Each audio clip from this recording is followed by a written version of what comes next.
Hayyee hordoftoota keenya ammallee irra deebi'uudhaan Eid Mubaarak isiniin jenna ETV afaan Oromootirraa sagantaaleen keenya kan bashannanaa ammallee itti fufaniiti kan jiranii egaa qophii Abdul Naasir Jamaal godina Iluu Abbaa Booraatti mana qonnaan bulaa tokkotti qopheesse daawwanneeti kan deebine egaa qonnaan bultoonni haala kanaan ayyaana kan kabajanii hawaasni hunduu haaluma hojii isaatiin egaa ayyaana kan kabaju godinni Iluu Abbaa Boor immoo godina bunaati godina dammaati waa hedduudha kan jiru gama qonnaa kanaan achi. Qonnaan bulaa biratti garuu ayyaanni baay'ee bareedamti baay'ee miidhagaa akkaataansaa maaliif waan hunduu waan orgaanik ta'e hojii wal qabata waan ta'eef lafichi immoo beekamaadha uumamti isaayyuu kennata qaba waan ta'eef baay'ee miidhagaa baay'ee bareedaa waan isaan sooratan hundi waan tuttuqarraa fagoo organic waan ta'edha kan isaan sooratanii dammi Iluu Abbaa Boor beekamaadha akkuma jette buna qabu shaayii qixalii qabu waan isaan hin qabne jira waan baay'ee qabanii waan ittiin bebbeekaman waan ergan waan gabaaf dhiyeeffatan hedduu qabanii isuma sana immoo gara nyaataatti achi as gaafa fiddee waan aadaa wajjin wal qabatus baay'ee qabu. Sirri keessumaa naannoonni Bunoo Beddellee godinni Bunoo Beddellee waan hedduu akkuma duraan walii galatti Iluu Abbaa Boor jennee beeknu hawaasa jaalalaati hawaasummaa gaarii dinagdee gurguddaa kan qabu wanti hedduun gama sanaan kan socho'u akkasuma gama amantaatiin illee namoota jajjaboo hedduu bakka itti Ustaaz Kamil fa'aa itti beeknu jechaadha durii kaasee haga ammaatti kan ittiin beekamudha. Bunoo Beddelleen akkuma mayyuu kaasnee lafa magariituu magaalli Beddellee magaalaa daldalaa gama Wallaggaan gama siin gama Iluu Abbaa Booriin gama Jimmaan wal daangessitee jirtu waan ta'eedhaaf magaalaa ho'itu miidhagduudha. Seenillee amma Arafaa kana magaalonni akka kanaa baay'eetti miidhagamire yeroo Arafaa miskiinni baay'eenis guyyaatti gammaduudha jechaadha mire. Waliin soorachuu jira waan ta'eef qophaa nyaachuun hin jiru akkuma sila jenne kennaa baay'ata waliin nyaatanii wal faana sooratanii kan ollaadhaaf kenname jedhame suni ollaa fuudhanii kennuu qofa miti wal faana inni manatti nyaatan suni qophaa nyaachuun hin danda'amu amma mana kee cufattee maatii kee qofa waliin hin nyaattu kanaaf waliin waan kabajamu waliin waan sooratamu waliin waan uffatamu waan ta'eef tokkummaa cimsallee achumaanii waa hedduu of keessaa qaba kanaaf uummanni akka walitti siqu akka wal jaallatu amantaan adda wal qoqqooduun hin jiru hunda walitti wal waamta guyyaa shanan ittaananiifis immoo itti fufa miti ayyaana. Dhugaadha guyyaa sadii fi kan itti fufu har'a kan jalqabaati boru itti fufa achiin immoo guyyaa ittaanullee iftaanillee itti fufa akkuma kaasaa turte egaa waliin jiraachuun waliin nyaachuun kun islaamummaa keessatti wanta hedduu gorfamuudha. Daayivarsiitiin yookaan immoo garaagarummaan amantaa dhiifama garaagarummaan sabaa kan afaanii kun waan hedduu jajjabeeffamuudha. Rabbi egaa beekaatuma akkanatti isin uumne jedha gaafa dubbatu jechuudha. Garaagarummaa afaanii kun wantuma beekaatuma taasifamedha jechuudha. Fakkeenyaaf amma afaan arabiffaatiin yeroo baay'ee quraanni kan gadi bu'e miti afaan arabiffaatiif wanti addaa kenname osoo hin taane yeroo masaa wantuma saudii waan turee fi kanaafuu garaagarummaan wanta guddaa gorfamuudha akkuma isin kaasaa turtan wajjin nyaachuun wajjin dhuguun odoo saba ilaalin osoo afaan ilaalin waan guddaa jajjabeeffamuudha kan jedhu kaasumaaf. Gama majlisaatti deebinaa amma immoo Kadir gara Shaggar nu geessaa miinuun. Kutaa magaalaa Furiititti pirezidaantii dhimmoota islaamummaa kan kutaa bulchiinsa magaalaa Shaggar wajjin turtii taasiseeti kan jiru maatii isaanii wajjin kan reef kaasaa turre ollaa wajjin illee nama hedduu walitti waamamuudhaan iddoo tokkotti ayyaana waliin kabajaniiti kan jiran ayyaana Arafaa kana fakkeenya guddaadha kan ta'u isaan hogganaadha achiin immoo ollaa isaanii wajjin haala kamiin dabarsu kan jedhu daawwannee walitti deebina jechuudha.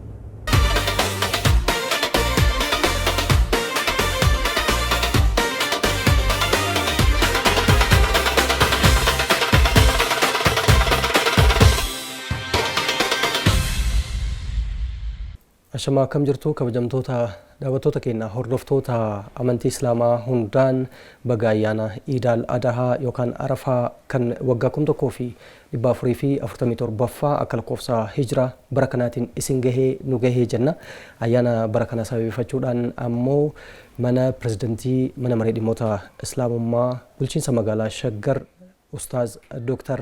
Amaan Guddataatti argamnee jirra haala jiruu fi jireenya isaanii bu'aa bahii jireenya akkasumas muuxannoo hojii fi jireenya irratti xiyyeeffachuudhaan isaa waliin kan dabarsinu ta'a jechuudha. Dabalatees ammoo as mana kana keessatti jechuudha namoonni hedduun waa hillan hojii isaanii asitti argamaniiti jiru olloonni isaanii asitti argamanii jiru isaanis waan muraasa haala kabaja ayyaana irratti turtii kan waliin taasifnu ta'a jechuudha. Hanga xumuraatti akkan waliin turtan gamanumaan isin afeerra sagantaa keenya ammoo quraanaan kan jalqabnu jechuudha. أعوذ بالله من الشيطان الرجيم وإذ بوأنا لإبراهيم مكان البيت ألا تشرك بي شيئا وطهر بيتي للطائفين والقائمين والركع السجود وأذن في الناس بالحج يأتوك رجالا وعلى كل ضامر يأتين من كل فج عميق ليشهدوا منافع لهم ويذكروا اسم الله في أيام معلومات على ما رزقهم من بهيمة الأنعام فكلوا منها وأطعموا البائس الفقير ثم ليقضوا تفثهم وليوفوا نذورهم وليطوفوا بالبيت العتيق ذلك ومن يعظم حرمات الله فهو خير له عند ربه وأحلت لكم الأنعام إلا ما يتلى عليكم فاجتنبوا الرجس من الأوثان واجتنبوا قول الزور.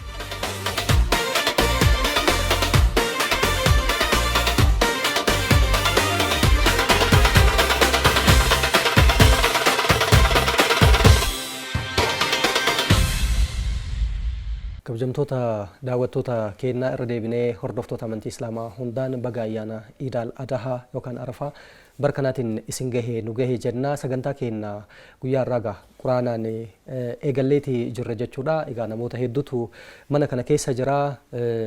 Guyyaan irraa guyyaa gammachuuti. Hunduyyuu kolfee taphataa akkasumas muuxannoo jireenya isaaniitiis kan nu qoodan ta'u jechuudha. Amma kanatti aansuudhaan Dr. Ustaaz Amaaniin keessattuu haalli ijoollummaa isaaniitti dabarsan maal akka fakkaatu nu ibsu jechuudha. بسم الله الرحمن الرحيم الحمد لله رب العالمين وأصلي وأسلم على المبعوث رحمة العالمين وعلى آله وأصحابه أجمعين أما بعد هند كينيا يو أمة إسلام الدنيا هند الرجران هند كينيا بقى عيدا عرفة بركم تقف دبا أفريقيا فرتمي تربان ولمان بقى نجهه جلك برتي بيسين نبرة رفتني أيان عيدا كنا نوجه نكبا جودا فست ترجمو كيسانيف غلطو ما جنة EBC dur yeroo ETV turesanii ijoollummaadhaan yeroo guyyaatti sa'aatii takka qofa turesan ijoollummaadhaan lafa fagoo deemnee baadiyyaa irraa dhufnee daawwataa turre. Yeroo garii fa'a magaalaa bullaa sagantama kana laaluuf jecha sagantaa san daawwatuuf jecha magaalaa dhufnee baadiyyaa fa'a bullee laallee gallaa.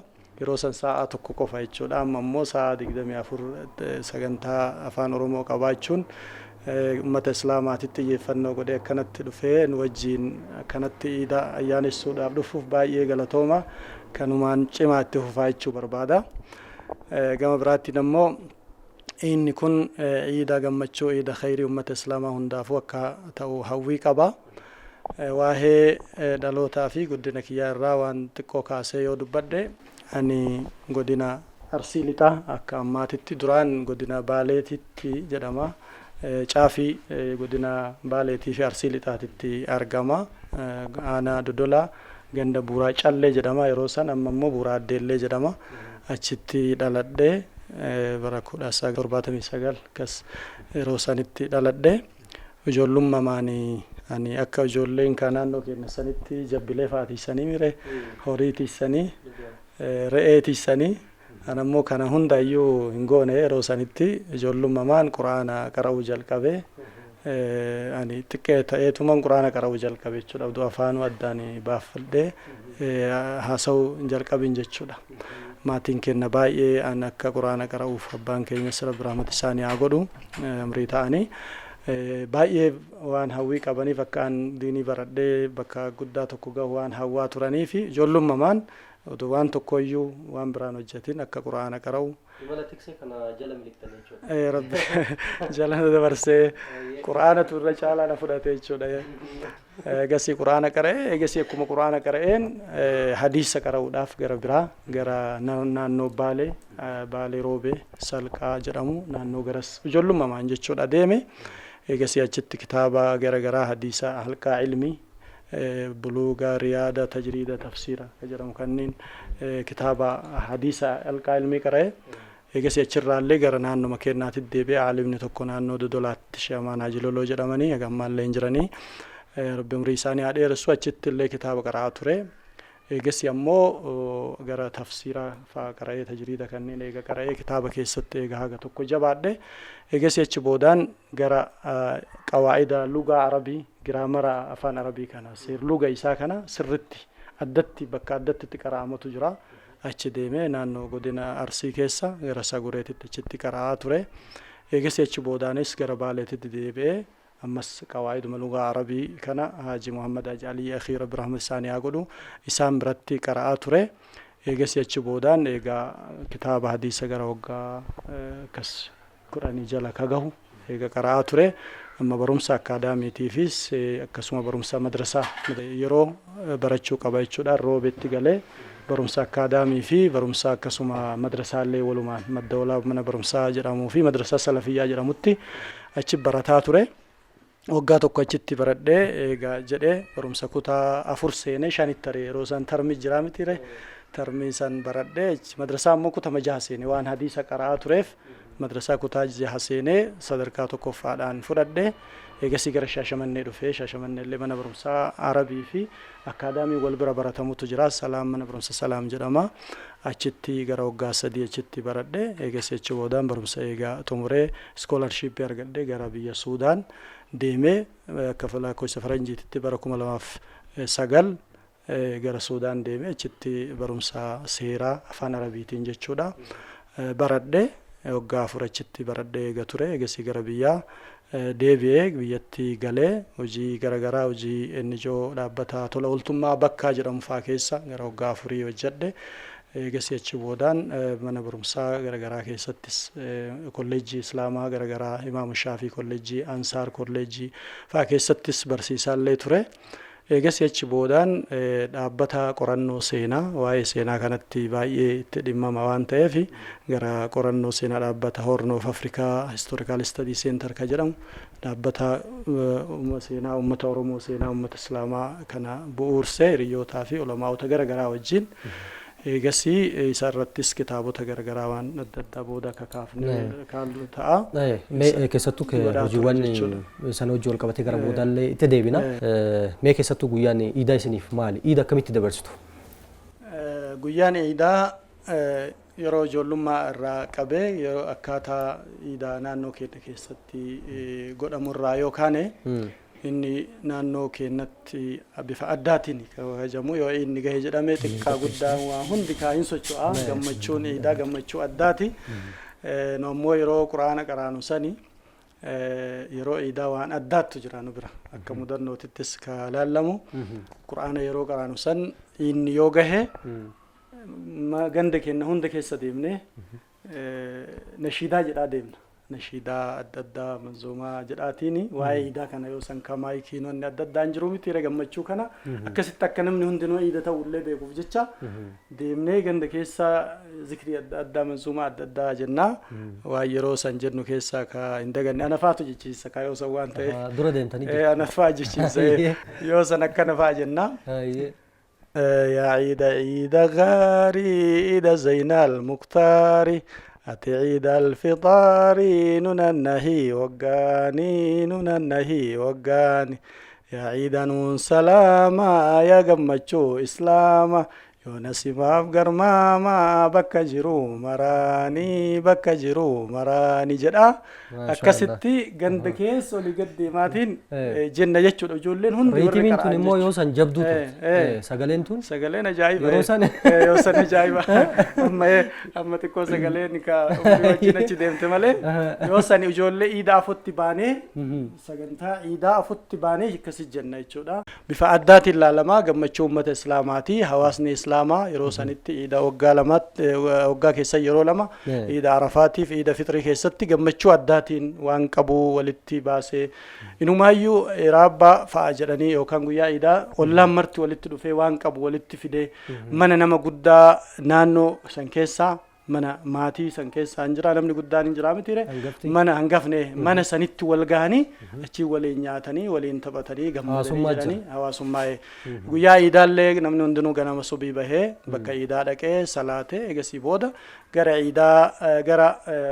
mana isaatitti deebi'ee ollaan wal dubbisaa gammachuu adda addaatu jira jechuudha inni ummata muslimaa biratti bakka guddaa kan qabudha haala addaatiin kan kabajamu yeroo dhiyoo asoomee keessattuu amma gara hooggansaattis dhuftanii jirtanii isin amma pirezidantii mana maree dhimmoota islaamummaa bulchiinsa magaalaa Shaggarii yeroo hundeeffama keessattis waliin turtan waan ta'eef jechuudha mee hojii achi keessatti hojjetamuu fi iida wal bira qabaanatti hima inni amma ka duraan ka iida matama kennaa iidessinaa amma immoo hawaasa muslimaa akka iidessu taasifnaa sagantaa isaanii qopheessinaa wantoota iidaaf barbaachisu koree hojii raawwachiistuu kenna Shaggar kutaa magaalaa 12 qabna ka Shaggar jechuun godina 3 jechuu dandeenya aanaa 26 qaba 36 qaba bakka 3tti yoo hirre godina 3 ta'uu danda'a jechuudha Shaggar jechuun maqatu magaalaadha malee biyya guddaadha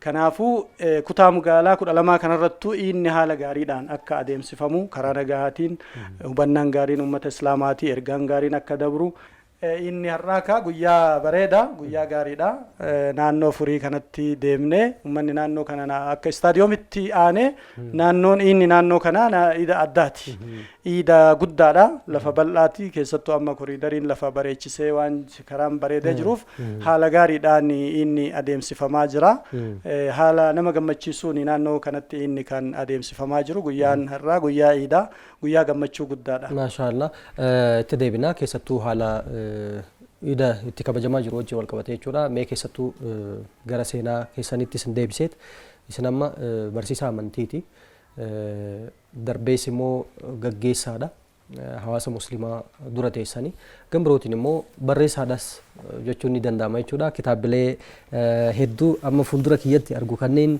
kitaaba gaaddisa gurraachaa seenaa dabe qajeelchuu fi jijjiirama haaraa hubachuu kan jedhu arma dura kan ofii keessanii barreessitan jira maxxansa afuraffaadha kitaabni kun kitaabileen kanneen birootis seenaa musliimota Itoophiyaa hijraa irraa hanga sirna dargiitti kan jedhu kan barraa'ee jira kanneen birootis kanneen afaan amaaraatiinis kan barreeffame jira barkaata xiyyaaqeዎች ከጠቃሚ መልሶቻቸው ጋር kan jedhus afaan amaariffaatiin kan barreessitanis ni jira kitaabileen afaan arabiitiinis babarraan ni jiru maxxansi garaagaraa kunniin isinamma gara barreessummaa kanatti akkamittiin dhufuu dandeessan laata amantumatu gara sanatti isin dhiibe moo maali ka'umsa wanni isinii ta'e barreessuudhaaf kitaabilee kanneen barreessuudhaaf sababa ka ta'e yeroo duratti kaasee ture yeroo Shaashamannetti barannu mana barumsaa akaadaamii fi arabii fi barumsa akaadaamii wal keessatti qabu achitti yeroo barannu san hiriyoota kiyyaa wajjin dargaggoota qindeessinee mana barumsaa keessatti gurmaahina dhaabnee akka barumsa islaamaas baratanii akaadaamis ijoolleen baratan warra yoo san hoogganaa ture keessaa tokko waan taaneef yeroo san seenaa garaagaraa seenaa Oromoo seenaa islaamaa wal qabsiisuudhaan yeroo san kitaabota garaagaraa afaan arabii dubbisee hubannaa gaarii hiriyootaa fi warroota waliin barannoo akka godhan taasisaa ture ergasii achi booda gara Sudaanis yoo deeme kitaaba seenaa biyya keenyaa dubbatu kitaaba seenaa garaagaraa qabu argee kitaaba garaagaraa yeroo yuunivarsiitii baradhu achitti dubbisee kitaaba sanirraa waan garaagaraa barreessuu jalqabe ergasii achi boodaan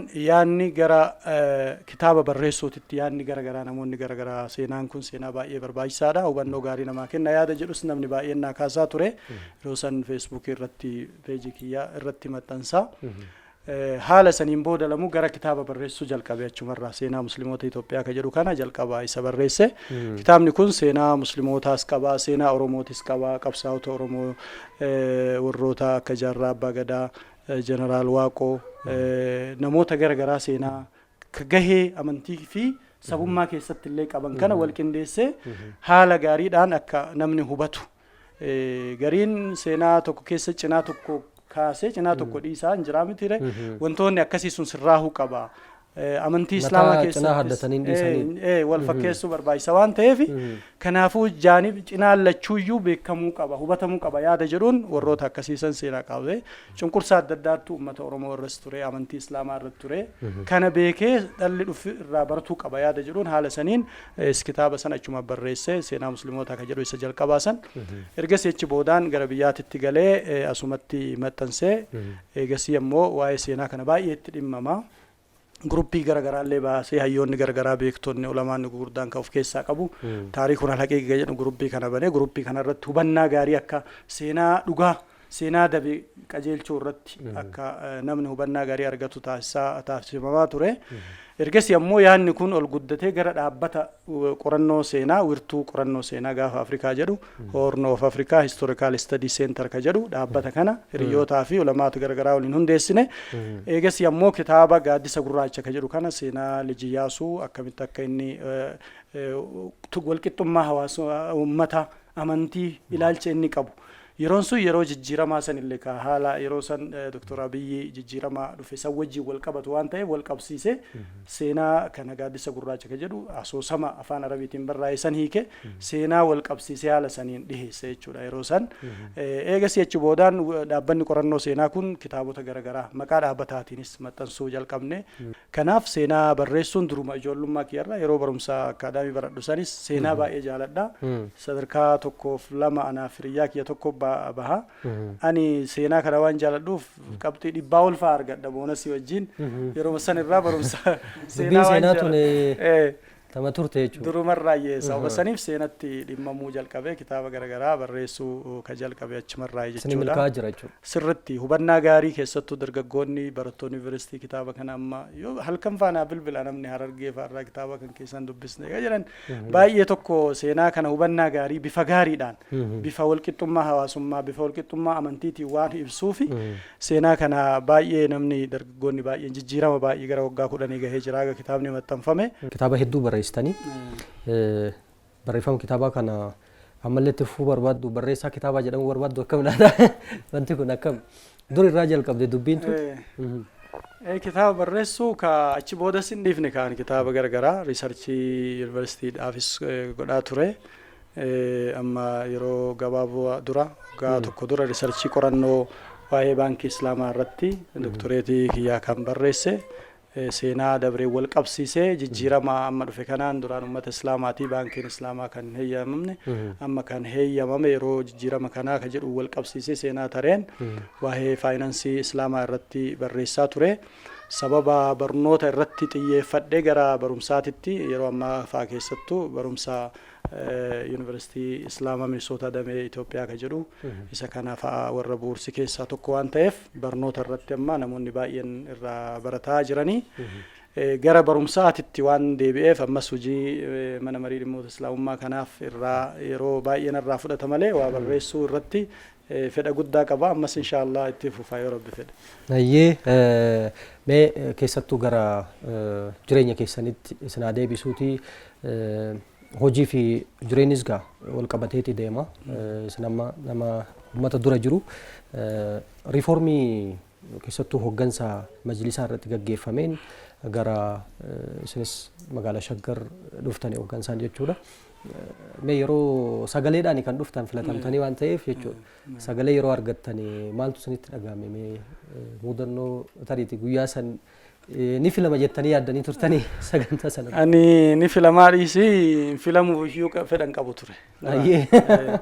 Maaliif yoo jettanii ani barumsa irratti hojjetaa jira yuunivarsiitii Islaamaa kana warra hoogganu keessaa tokko namoota baay'eetu namoota gurguddaan warroonni parlaamaa namoonni garaagaraa Ustaaz Kaamil Shamsuu Ustaaz Sheekh Kaamil Ali ambaasaadaroota Dr. Muktaar ambaasaadara garaagaraa namoota gurguddaadha warri barataa jiru. Barumsa irratti xiyyeeffadhee jira gara asaanaa kana jechuudha.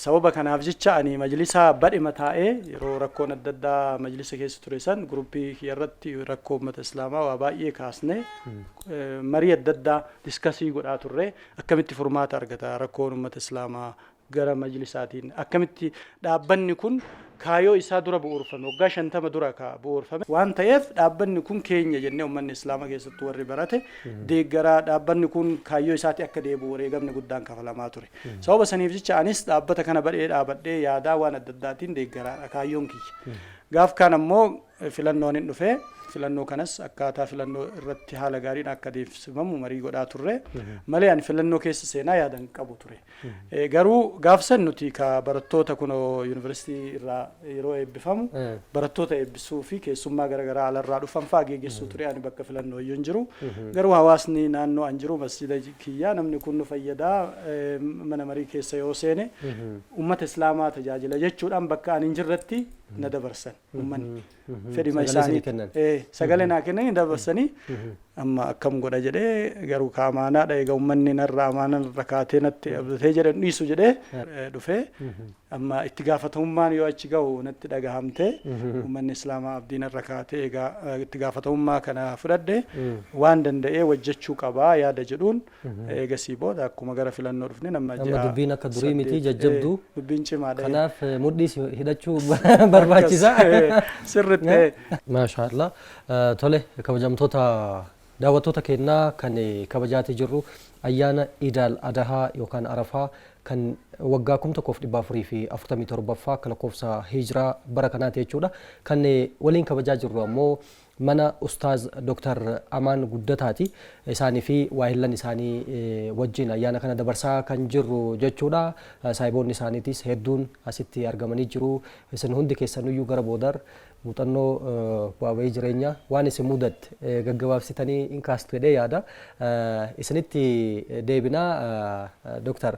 keessattuu guyyaa Iidaati guyyaa Iidaa kana ammoo hawaasni musliimaa gammachuudhaan ka dabarsu jechuudha iirni kun immoo iidota musliimaa kaan irraa adda jechuudha iddoo guddaa qaba iidoo ulfaataadha mee Arafaan maali kan jedhu nu ibsaati sirna sana keessatti immoo wantoonni raawwatamanis jijjiruu kanneen akka qalmaa udiyyaan maal akka ta'anis walitti qabdanii nu kaastu jechuudha. Hayyee bareeda Iida Arafaa yookaan Iida Adhaa jedhama maqaa lama qabaa maqaan lamaa kun sababa qaba jechuudha. Iida Adhaa kan jedhamuuf qalma udhiyyaatu qalamaa kanarratti guyyaa Iida kanarratti jechuudha. Arafaa jechuun ammoo bakka hujjaajni warri hajjii biyya hundarraa addunyaa hundarraa miliyoona 2 ol ka ga'u bakka tokkotti wal gahee Arafaa guyyaa 9ffaa guyyaa akka kaleessaa jechuudha irra guyyaa Iidaati miti guyyaa 10ffaadha guyyaa 9ffaa akka kaleessaa hujjaajni bakka hundarraa dhufanii kan dhaabatan Arafaa jedhama bakki sun sababni Arafaa jedhamees sababa qaba haati keennaa fi abbaan keenna Hawwaan yeroo samii irraa buufaman jechuudha jannata keessaa baanii gara dachiitti gabbu'an bakka sanitti wal argan jedhan isa adda addaan bu'anii samii irraa darbamanii jechuudha sababa qissaan isaa dheeraadha ka seenaan sababa badii dogongora hojjetame saniif rabbiin jannata keessaa baase Jiddat bakka jedhamutti bu'anii egasii makka naannoo sanitti bu'anii bakka Arafaa jedhamu kanatti wal arganii bakki kun bakka seenaa guddaa qabu bakka makka Ka'abaan beeytii rabbii jirtu bakka ummanni addunyaa hundarraa achitti wal gahee beeytii rabbii dhaqee sirna hajjii itti raawwatamu jechuudha guyyaan Arafaa kun guyyaan kaleessaa jechuudha guyyaan Arafaa kun guyyaa guddaa guyyaa rabbiin kabaji guyyaa rabbiin ofii isaatii gara samii duniyaatti gabbu'ee rabbiin gabroota isaa kanaan gabroota kiyya laala bakka hundarraa dhufanii qaamni isaa laala uffata amma nuti akkana uffannu kana uffatu warri hajjii uffata wadhamin tokko marfeen waraanin tokko uffata hundi isaa wal fakkaataa jechuudha warri dhiiraa keessattuu uffata adiisan uffatanii uffata isaanii qabeenyi isaanii waa hundarraa bayanii achitti wal gahanii eegasii achitti rabbiin gallaalee laala mataa haadatuun hin ta'uu qeensa muratanii wanni tokko hin jiru jechuudha gaafa harramatanirraa ihraama asirraa yeroo kaan kanaafuu rabbiin ummata kanaan dhaadata laalaa kunoo laala gabroota kiyya anaaf rabbii ana kadhachuudhaaf dhufanii mataan isaanii faqraa akka ta'e miilli isaanii daaraan akka ammaa kana aeropilaaniin hin deemu yeroo san kan namni ji'a 2-3 gaalaan fardaan akkasitti deema jechuudha yeroo ammaa kanas ji'a 7 muluu dhufee uummanni tokko Awurooppaa irraa Indulus Speen irraa ji'a 7 muluu deemanii farda isaaniitiin yaabbii isaaniitiin dhiyoo kana amma makka gaanii jiran jechuudha ammallee aadaa duraa san yaadachiisuuf seenaa duraa kanaafuu akkas waan tureef Arafaan guyyaan hajjii kun guyyaa guddaadha malaayikaan ittiin dhaadata jechuudha rabbiin kuno arga ani warra kana isaan kadhatan arafaa irratti guyyaa san du'aa hin qeebalama jechuudha guyyaa arafaa kanaaf isaanii araarame hunda isaaniitu jedhee rabbiin hundaafuu araarame isaan qofaa miti warra as jirullee guyyaa saglaffaa san muslimni hundinuu bakka jiru guyyaa san maasiyaa waggaa dabree fi kadhufu namarraa buusa waan ta'eef hin sooma hundaafuu rabbiin hin araarame jechuudha guyyaan kun guyyaa guddaadha guyyaa arafaa jechuudha dalagaa gurguddatu hojjetama eegasii guyyaan itti aanu guyyaan har'aa kun guyyaa iidaa jechuudha guyyaa kurnyaffaatii ji'a zulhijjaa irraa kurnyaffaa kana keessattis guyyaa yawmal hajj qanii guddaadha guyyaan kun arafaa guyyaa iida guddaa jedhamee beekama jechuudha guyyaa kana keessatti ummanni islaama bakka hunda jirurraa iida godhaa ganama subii bahee iida salaataa bakka tokkotti wal gahanii islaamni hundi tokkummaa islaamaa jaalala islaamaa argisiisa jechuudha ergasii jechu boodaan gana mana isaa galee odhiyyaa qala odhiyyaa kana rabbumatu itti ajaje karaa nabiyyi kenna nabi Ibrahim abbaan kenna Ibrahim karaa godhe ilma ofii gorra'e ka inni rabbiin akka inni rabbiin jaalatu dhugamaan rabbitti amane isa mokkoruuf jecha daa'ima isaa ka waggaa 120 booda argate mucaa isaa Ismaa'iliin yoo inni jabaatee mucaa xiqqaa haganaa yoo inni dhiyaatu ilma kana gorra'e jedhee rabbiin ilmuma kan kee kan eegasi booda ka shayxaana wayii ta'inna ka jedhu eegasi dhugama ta'uu wahii irraa rabbiin wahii itti dhufu eegame kaneeffate ilma isaa kanaan si gorra'aa jedheen shayxaanni amma kana dhagahee jennaan mucaa kana bira dhaqee si gorra wayii daabbee jedhee ofirraa aree mucaan haadha bira dhaqee ilma kan kee kaatti dhabaan isiinis waggaa dhabaan argatan mucaa kana waggaa 120tti jechuudha mucaa kana haadhallee bira dhaqee isiinis akkasuma ofirraa ariiti shee Ibraahimiin akkamitti mucaa daa'ima dhabaan argatte kana gorraata jedhee dhaqee jennaan darbatee bakka sadiitti amma bakkee yeroo warri hajjii dhaqu darbataa miti jamraa jedhanii boolla guddoo xiqqoo jiddu galeetti jedhamtee jirti bakka sadiinittu awwala tanat darbatee eegasii achillee dha'ee achiinillee mul'ate shayxaan bakka sadiinittu jala deemee Ibraahim darbate jechuudha isa kana akkasitti haala saniin sababa sanii booda ilma ofii kana yoo inni gorra'uuf albee irra kaa'ee jedhe rabbiin albee kan kee qad saddaqta ru'yaa waan ajaja sitti kennine murtii kenna fudhattee jirta dhiis jedhee gizama san rabbiin korbeessa guddaa ka jannata keessatti gabbifamee guddate fuudhee Jibriil fidee eegasii isa kana bakka san gorra'e jedheen kanaaf sababa sanirraa ka'ee sunnata abiikum karaa abbaa keessaniiti gorra'a jedhan nabiyyiin kennallee sallallahu alaihi wasallam hoolaa gaala wantoota garagaraa kanneen seera isaa ahkaama isaatu jira kana akka gorra'u inni kun faayidaa qaba tokkoffaa ajaja rabbii awwaatu ajrii guddaa rabbi irraa argatan akka gorra'aniin utuu dhiigni isaa lafan bu'in rabbiin biratti nama ajriin nama galmaa jechuudha eegasi ammoo adada rifeensa isii kanaan ajriin sawaaba argatan jechuudha mindaa rabbi irraa eegasi ammoo faayidaa isaa keessaa ummatni islaamaa akka wal qarqaaru warroota ollaa isaa nama rakkataa qalee ollaa isaa akka yaachisu udiyyaan kun seera qaba naamusa isaa qaba bakka sadiitti qoodama ufii nyaatanii ollaa kennanii kaan nille ol kaachuun isaa xiqqoo isii guddisaniin kaatan malee garuu yoo baay'ee kaatan ka ollaa namoota silaa barbaachisu namoota hanqata waan ta'eef uma xiqqoo kaatanii kaan ammoo ufii nyaatanii gammadanii maatii isaa ufii ollaallee kenna waan ta'eef hawaasni islaamaa wal qarqaaree guyyaa san keessatti kan qabnellee akka wal gammachiisuuf faayidaa kanallee qaba jechuudha udhiyatu jira wanni iida kana adda taasisu ammas iida kana hajjitu jira iida hajjiiti hujjaajni bakka adda addaa irraa dhufee achitti hajja ji'a kana zulhijjaa gaafa tokkoffaa irraa jalqabee haga guyyaan har'aa 10 miti guyyaa kana wal jaalataa ummanni islaamaa walii araaramaa hin soomaa rabbiin kadhataa rabbiin illee dhiisaa fi isaan illee walii dhiisuu qabanii rabbi akka namaa dhiisuuf walii dhiisuu barbaachisa warri walitti aare warri wal mufate warri wal miidhe yoo walii dhiise ala yaghfir Allahu lakum jedha ala tuhibbuna yaghfir Allah rabbiin isinii dhiisuun jaalattanii barbaaddanii kanaafuu isinillee walii dhiisaa warri walitti mufate warri wal dhabe rakkoo adda addaa keessa kan jiru kana yoo isin walii dhiiftan anillee isinii dhiisaa rabbii waan jedhuuf kanaaf ummanni islaamaa walii dhiisaa walii araaraa biyyi nagaha taati rakkoon adda addaa yeroo amma biyyoota adda addaa duniyaa keessa jiru kana ummanni yoo walii dhiise walii irra dabre wanni hundinuu nagaha ta'a waan ta'eef yeroo araaramaati yeroo walii dhiisanii yeroo walii irra dabranii yeroo wal jaalatanii yeroo wal kabajanii yeroo wal qarqaaranii yeroon kun yeroo gammachuuti yeroo addaati jechuudha. Maashaallah kabajamtoota daawwattoota keenya qophiin keenya ammallee akkuma itti fufetti jira kan argamnu mana pirezidantii mana marii dhimmoota islaamummaa bulchiinsa magaalaa Shaggar Ustaaz Dr. Amaan Guddataatti as keessatti saahiboota firoota ollaa garagaraatu jira ayyaana kana waliin dabarsuudhaaf kan argaman jechuudha maatiin isaaniitis nu biratti argamanii jiru haati warraa isaanii jechuudha isin maqaa keessan natti maatii akkasumas mee yeroo ayyaana kana immoo akkamitti akka dabarsitan naa kaastu jechuudha. Assalamu alaikum warahmatullahi wabarakatuh. Maqaan kiyyaa Hawwaa Huseeni.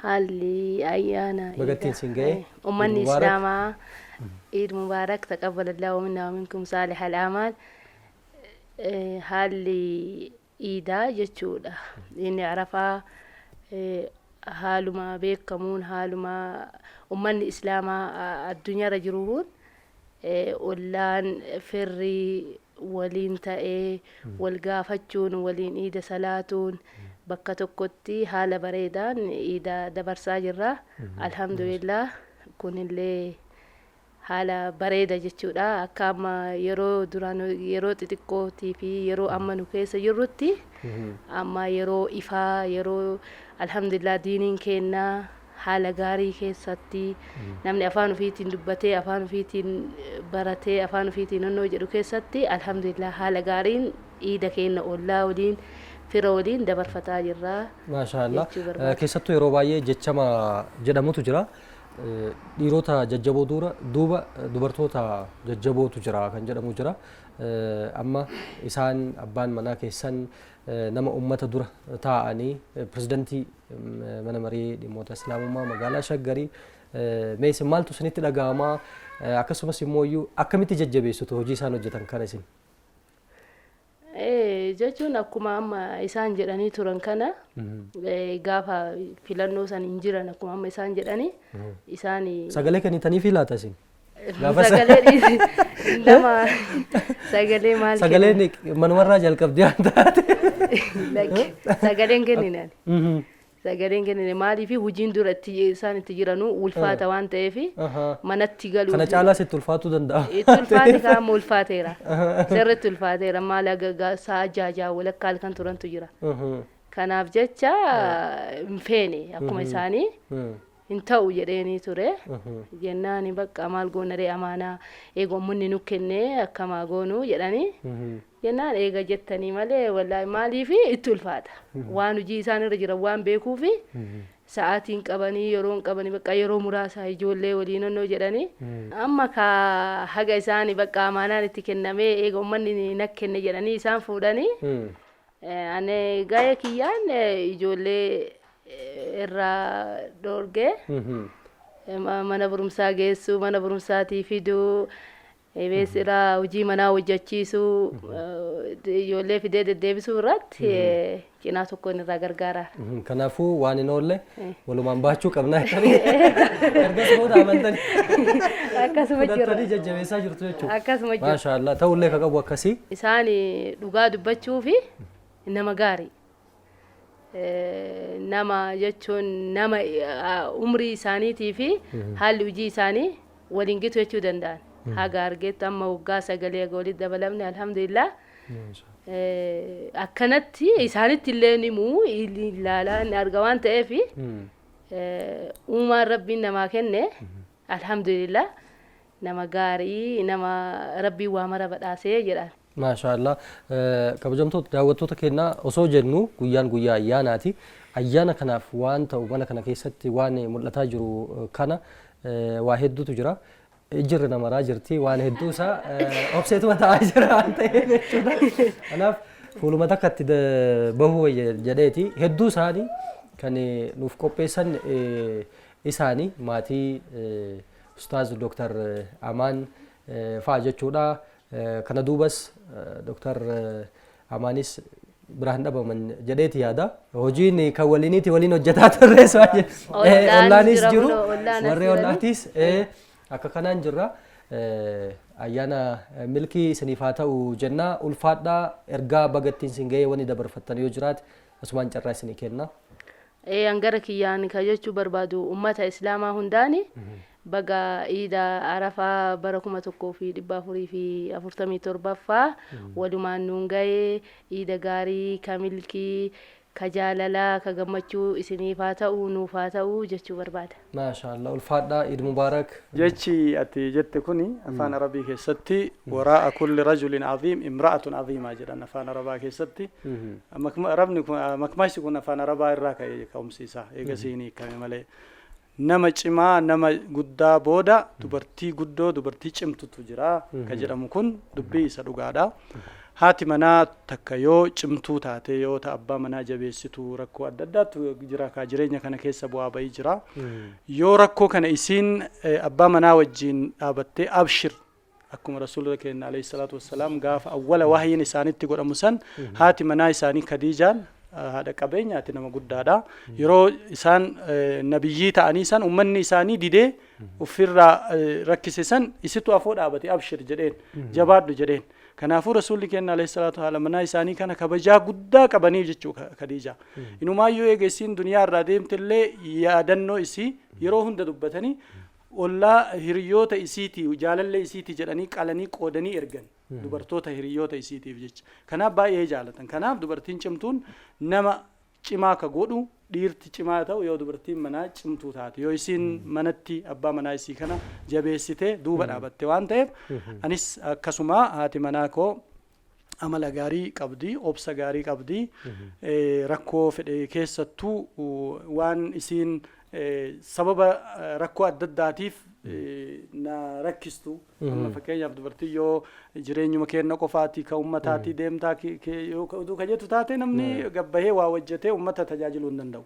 Yoo isin ammoo jireenya cinaa tokko namarraa qabattee rakkoo adda addaa waan silaa ittiin dhaabatuu qabu jette gabbahanii hawaasa ummata tajaajiluu hin danda'ama jechuudha. Kanaaf haati manaa kiyyas na wajjin dhaabattee barnoota irratti ijoollee guddisuu irratti jireenya rakkoo adda addaa irratti waan hundaayyuu isin narraa qabattee jennaan anis gara barnootaatiin hojii guddaadha akkuma isin amma duratti kaafte kana durumaayyuu hojiin an irra jiru hojiin barnootaa yuunivarsiitii onlaayiniin barsiifnu kun diploomaa irraa qabnee haga doktoreetiitti ka barsiifnu jechuudha. Nama gara 500 olii ka eebbifame hayyoota gugurdaa garagaraati asirratti amma footoo isaanii kanneen arguu dandeessanii pikcharii asirra jiru kana jechuudha. Gara yoo bantan namoota gugurdaa warra eebbisiisne Sharaatanitti waggaa tarii eebbifamne jarri kunneen amma warra asirra eebbifamu jechuudha. Namoota gugurdaa barsiifna onlaayiniidhaan baratama. Kanaaf sa'aatiin guyyaa qofaa miti halkanis yoo manatti galellee barnoota kana hordofuu rakkoo adda addaa waa'ee barnoota yuunivarsiitiin kun ka Sheekh Hajjiin fa'a irraa doktoreetii kabajeetii fudhatan sanii jechuudha. Ustaaz Raayyaa Abbaa Maccaa fa'a doktoreetii kenneef Islaamic University Damee Itoophiyaa ka jedhu kana hojii baay'ee guddaadha jechuudha. Hojii barnootaa kanarra waan jiruuf yeroo tokkollee boqonnaa hin qabu. Durumaayyuu jechuudha. Sababa saniif kun ammoo gubbaan dabalamuun baay'ee tokko ulfaataadha. Yeroo nama dhabsiisaa halkanis sa'aatii hedduu fa'a turaa gala. Sababa kanaaf baay'ee waan ulfaatuuf isiin ammoo waan mana jireenya manaa ijoollee guddisuu barnoota irratti narraa qabattee waan jettuuf baay'ee galatoomii ammas inshaallah rabbi umrii wajjin nu haadhaayisu warra jannata keessatti illee waliin achitti illee haadha manaatiif abbaa manaa ta'e namni asii wal jaalatee bar ibaadaa irra waliin jiraatee jedhe ibaadaa irratti waliin jiraate achittis haadha manaatiif abbaa manaa ta'a jannata illee garuu jannata keessatti kabiroo illee ka dabalamu hin jira haga torbaatama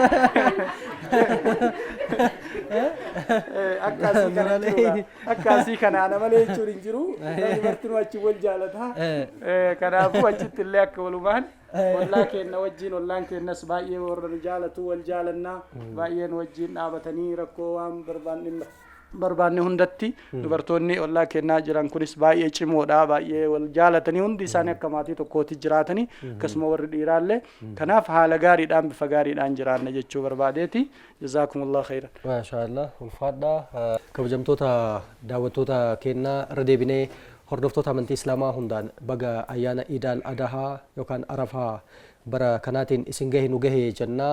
Egaa ayyaana kana sabeeffachuudhaan ammoo mana ustaaz Dr. Amaan Guddataatti argamnee isaan waliin dabarsaatii jirra. Isaan ammoo pirezidantii mana maree dhimmoota islaamummaa bulchiinsa magaalaa Shaggarii akkuma jalqaba irratti kaasne mana kana keessa mijuun guutuudha. Namoonni ollaa garaagaraatis argamanii jiru waahiloonni hojii isaaniitis ayyaana kana kan waliin dabarsaatii jirru jechuudha. Asna biratti waahila isaaniitu argama. Akkam eenyu jedhamtu Eid Mubaarak. بسم الله الرحمن الرحيم الحمد لله رب العالمين والصلاة والسلام على أشرف الأنبياء والمرسلين نبينا محمد وعلى آله وصحبه أجمعين. السلام عليكم ورحمة الله وبركاته. جل قبرت أمة الإسلام الدنيا هندر جرتن بقى أيانا إذا الأضحى كما تقول بفري فرتمي تربة فاتين سنين جه نونجي سنين جدا إتأن سودان جما غافي كده تصندر بين ما شاء الله غيانا را غيا بريدا را إتV إثيوبيا ada chura kan sagantaa afaan oromoo kiiloomeetira hangan dheeratu yeroo keessan aarsaa gootanii dhuftanii hoggansa islaamaa hoggansa kenna haala qabatama isaan irra jiran hanga manaa dhuftanii laaluu keessaniif galatoomaa ulfaadhaa isiniin jedha jijjiiramni kun itti fufuu ammallee akkanumatti rabbiin nu haa bal'isu jedha.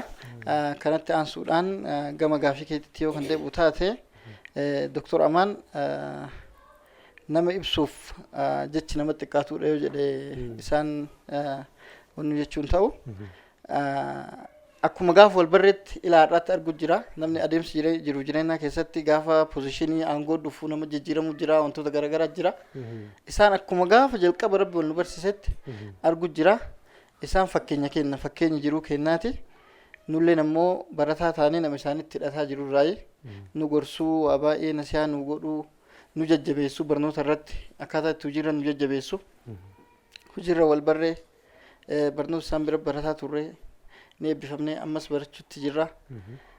Wallaahi akka gaarii fakkeenya isaanii sitti himuu hin danda'u. Bakka waan hunda keessatti yeroo hunda akkaataan isaan itti tawaaduu qaban akkaataan isaan itti fuga qaban akkaataan isaan itti argitee nama jajjabeessan barnoota irratti fakkeenya baay'ee irraa fudhataatiin hin jirra. Tariitii mudannoo jireenyaa waan nama kolfisiisu yoo danda'ame yoo dadhabame immoo waan nama seeqachiisuu danda'us yoo jiraate nu qooduu dandeettu yeroo ayyaanaa fa'aattis ta'uu danda'a. Ani mudannoo ani qabu kan qabu keessatti akkatti ma isinii hima yeroo ijoollee turreetti akkuma reef Dr. Jaansan darsii garagaraa dhiyeessina. Yeroo quraanaa jechuudha bakka masjiida salaannee darsii dhiyaata achirraa baanee ijoolleen akkaatuma umrii isaaniitiin nashiidaa jedhaa deemu gandarra deemnee saantimii kadhannaa beete ka saantimii qabu saantimii nu kennaa kun aanan nu baasaa maal jaa akka tasaa guruuppii kanatti ijoolleen gurguddoon faanuu dhufti gurguddoon faanuu dhufteeti isaanillee saantimuma gaafatan saantimii kana nu guurafaa jedhan nu xixiqqoo waan taaneef hin dandeenyu gidduutti wal guyyaa guutuu deemaa oolle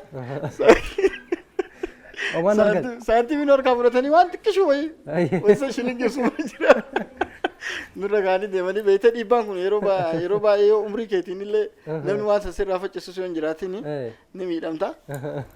Wanta akkasii gaaf tokko nurra gaheetiin hin ture. Warra bagattiin sin gahee jettan yoo jiraate sumaan. Jalqaba irratti maatii kiyya akkasuma hiriyoota warroota wajjin hojii hojjennuu fi uummata muslimaa biyya keessaa fi biyya alaa jiran hundaanuu bagattiin isin gahee ayyaana khayrii ayyaana galataa ka nagahaa ka dhabaalleen itti argatu ka qabaataan qabeenya fi itti to'atuu fi ayyaana wal beekamtii fi waan qabnu itti waliin qoodannu rabbi nu haa taasisu hin jedha. Dr. Amaan nama gaarii nama yeroo faanaan deemnee fi nama rakkoo dhuunfaa isaa isan daangeessine rakkoo uummataaf jechaa fi nama dalagaa ofii dhiisee ifaajee guddaa uummata musliimaa kanaaf kennaa jiru. Baay'ee Dr. Amaan baay'ee gartee fa'a isaa nama guddaa nama beekumsaanis nama uumamaanis carraa rabbiin kennee fi dandeettii guddaa qabanii baay'ee nama gaarii jechuu barbaada. Bismillah. Maqaan kiyya Muhammad Amaan jedhama. Duraan dursee uummata musliimaa hordoftoota amantaa islaamaa ta'aniif baga ayyaana Iida Arafaatiin bara 1447 isin ga'e jecha. Ayyaanni kun ayyaana kan gammachuu kan milkii ka gammachuun ittiin dabarsinu haanuuf ta'u jedha. Amma kan argamnu mana Dr. Amaan Guddataatti haala bareedaa haadha miidhagaa kanaan ayyaana gammachuudhaan akka ollaatti wal faana dabarsaa jirra. Isin ollaadha? Ollaadha. Ollooma irratti mee akkami isaan Dr. Amaan? Ollooma irratti jecha hin qabnu nama gaarii nama akkaan ollaa isaanii kabajanii ollaa jaalatanii namni tokko immoo ergamni guddaan kan itti kennamuun waa malee miti. Namni qe'ee ofii maatii ofii irraa jalqaba. Ollaa irraa jalqaba. Namni ollaa kabajuuf ollaadhaa akkaan yaada'u quuqamu biyyaafis quuqama jechuudha. Haga rabbiin walitti nu makee wal agarre kana isaan nama akkaan namaaf yaadan namaaf quuqaman ollaaf quuqaman ollaan kun jiruun isaa maal fakkaata akkamitti jiraata jedhanii ka ofii maqee ofii mana ofii dursa ollaadhaaf akka quuqamaa jiran nu ragaa baanaaf jechuudha. Yeroo qaban hunda amantii isaaniit irratti ummata ofii tajaajilu irratti nama lafaa ka'u kana kunoo beekumsa akka horatu beekumsaan malee akka waa tokko dhufuu hin dandeenye biyya ijaaruu hin dandeenye biyya kana beekumsaan hoogganuu beekumsaan jiraachuu jiruma ofii kanayyuu beekumsaan jiraachuu akka ummanni kun qabu halkanii guyyaa hojjetaa jiran. Kanaaf rabbiin kana caala sadarkaa guddaa akka isaanii kennu hawwaa. Walooma keessattuu ollooma akkaataa barsiifata amantii wajjin wal qabatee akkaataa ayyaana itti dabarsitan irratti. Bismillah, assalamu alaikum warahmatullahi wabarakatuh. Maqaan kan jabbaa zinaab naan jedha. Nuti ollaa isaaniiti amma arginetti haalli isaanii haala jechaan ibsamuu danda'u miti. Bakkuma isaanii malu argatanii rabbiin kanaa waliin akka isaan ga'u abdii qabna. Itti xiqqaatan akka amala isaaniitiin rabbiin bakka guddaan isaanii nu haa ga'u. Rabbii walumaan nu haa milkeessu. Ayyaanni kun ayyaana gaarii nuuf haa ta'u. Maashaallah. Eid Mubaarak warra jechuun barbaadan yoo jiraate asumaan carraa isin kenna. Duraan dursee maatii kiyya godina Jimmaatti aanaa Limmuu Kossaa kan argaman bagattiin isin ga'e jechuu barbaada.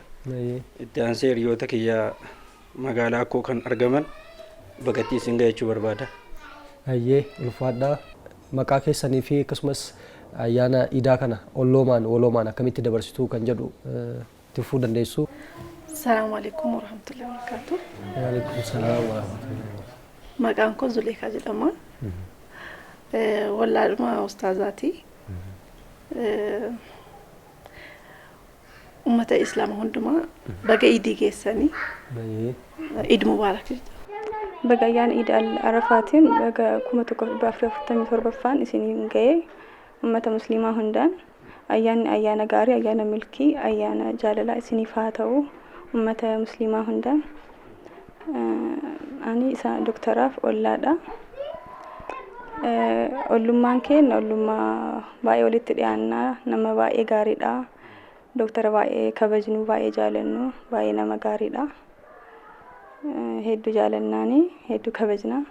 Rabbiin kana caalaa haa dabalee sadarkaa guddaa isaan haa ga'u kana caalaa.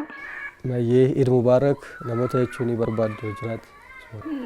Maatii kootiin ummata musliimaa hundaan baga ayyaana Eid al-Arafaatiin isiniin ga'e jechuu barbaada. Assalamu alaikum warahmatullahi wabarakatuh.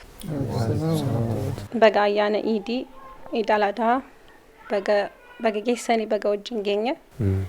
يا إلهي يا إلهي يا مجيب الدعوات اجعل اليوم سعيدا وكثير البركات وإني في دروسي وأداء الواجبات يا ربنا يا ذا الكرم يا واهبا كل النعم هذا أبي نعم الأب من أجلنا كم يتعب وأمنا آمن بها ما مثلها في فضلها باركهما يا ربنا واحفظهما دوما لنا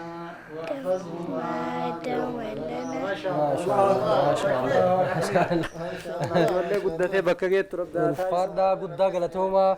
Tole kabajamtoota daawwattoota keenya sagantaa keenya xumuraa jirra. Ustaaz Dr. Amaan Guddataa mee keessattuu majlisni Shaggar erga hundaa'ee kaasee hojiiwwan gurguddoo hojjetaa akka ture durattis nu kaastaniiti jirtanii tarsiimoodhaan hojii yeroo itti aanutti qabattan maalidha? Akkasumas uummanni maal sanirraa haa eegu? Uummata Islaamaatiin ammoo gaafa ayyaanaa kana akkamittiin akka dabarsuudhaan qabu ollooma hawaasummaa gaariin akkamitti dabarsuu akka qabu asumaan akka ergaattis wanti dabarsitanii yoo jiraate carraa isinii kenna. Ayyee bareeda. Manni marii dhimmoota Islaamummaa magaalaa Shaggar akkuma duratti jalqabatti kaasnee dubbanne mana guddaa hawaasa muslimaa gara miliyoona 3 jalatti kan dhiyaatu ka of jalatti qabu. Paarsantiidhaanis akka naan argisiisutti paarsantii walakkaa ol ka ta'edha. Kanaafuu hawaasa kana tajaajiluun masjida isaanii masjidoota kaartaa hin qabnetu jira. Masjida harki caalu masjidoonni kaartaa hin qabu jechuu danda'ama Shaggar kana keessatti. Isa kana akka kaartaa argatu gochuudhaaf hojii guddatu hojjetamaa ture. Hojii baay'ee hawaasa Islaamaa ijaaruu qindeessuu, dargaggoota qindeessuu, dubartoota ijaaruu, dargaggoota waldaalee Islaamaa, dhaabbilee Islaamaa qindeessuu keessatti barnoota Islaamaa dagaagsuu, cimsuu, bal'isuu keessatti hojii cimatu hojjetamaa jira. Haaluma kanaan inshaallah hojii baay'ee kan hojjennu abdii guddaa qabna akka Rabbi nu milkeessu hawaasni Islaamaallee nu wajjin dhaabatee egaa amaanaa kana nutti kennatee nu biraa hafuu otoo hin taane maal rakkattan maal isin qarqaarraa maaltu isin dhibe jedhee kan nu gaafatee nu faanaa dhaabatu akka ta'u asumaan ergaa dabarsuu barbaada. Kan xumura ammoo guyyaa Iidaa guyyaa kabajaa guyyaa gammachuu ummata Islaamaa hundaati.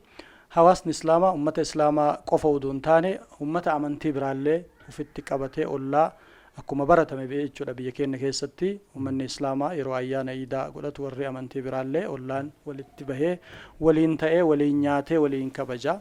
Akkasuma warroonni amantii biraatis yeroo ayyaana isaanii ollaa isaanii haala gaariidhaan bifa adda ta'eedhaan kun biyya keenya keessatti akka addaatitti kalaallamu jechuudha. Amma biyyoota biroo ilaalti warroonni amantii baay'inaan adduma addatti amantii isaanii kan godhatu biyya keenya keessatti namni wal kabajaa wal jaalalaan wal danda'iinsaan haala akkasiitiin ture jechuudha. Namni sababa amantiitiin wal dhiibee wal rakkisee wal dhiibee jedhu hin jiru. Kanaafuu haaluma kanaan ummanni Islaamaa akkuma duraan baratame amantii Islaamaa seera amantiin Islaamaa ajaju wal kabaju wal jaalatu walii tumsuu rakkataa qarqaaruu akkuma aadaa Oromoo keessatti illee baratame kan nuti ummanni Oromoo aadaa gaarii qaba. Walii kennaa walii ameessa walii kennaa Oromoo Arsii fa'aa biratti ka bakkaan itti dhaladhe akkuma beekamu namni tokko yoo ollaan isaa horii aanessaa kan qabne taate aanan ilmadhu jedhee sa'a kennaaf jechuudha. Bir'uu jedhaani yookaan ammoo ka ofii ilmati qicaafi yoo nyaata godhate nyaata isaa kana kennaafi haaluma kanaan ammas kan jiru jechuudha. Haala kanaan ummanni Islaamaa wal jaalalaan walii tumsuu wal gargaaruudhaan gochuu barbaachisa. Gama biraa ammoo biyyi keenya yeroo ammaa kana keessatti rakkoon adda addaatis hin jira. Haalli jireenyaatis ulfaatu rakkoo adda addaa irraa ka'e. Kanaafuu yeroo kana ka duraa caalaayyuu ka cimee waliin dhaabatu wal qarqaaru wal maddii dhaabatu ta'uu qaba. Kan biraa immoo haalli ammaa filannootti waan deemamaa jiru filannoon kunis namni tokko dirqama isaa dirqama biyyoomaa qaba. Islaamni keessattuu yeroo ammaa kana keessatti jijjiirama takkaa hin arganne argatee jira. Amantiin isaa kabajamee jira. Mirga amantii isaa ama afaan isaatiin baratee barsiisuu diiniin isaa kabajamuu carraa gaarii waan argatee jiruuf carraa kana mirkaneessuuf itti fufsiisuudhaaf filannoo irratti haala gaariidhaan hirmaatuu qaba. Nama isaa hin ta'a jedhee itti amanuu filatuu qaba. Filannoon kun bifa gaariidhaan haala gaariidhaan taree ummanni Islaamaa irratti hirmaatee haala gaariidhaan filannoon gaariin akka ta'us asumaan ergaa gaarii dabarsuu barbaada. Ka biraa immoo ollaa fi maatii hiriyoota hunda asitti na wajjin argamtanii iida kana nu wajjin kabajan hunda keessanuu galatoomaa ulfaadhaa jedha. Warra EBC yookaan ETV ammoo galata addaa qaba.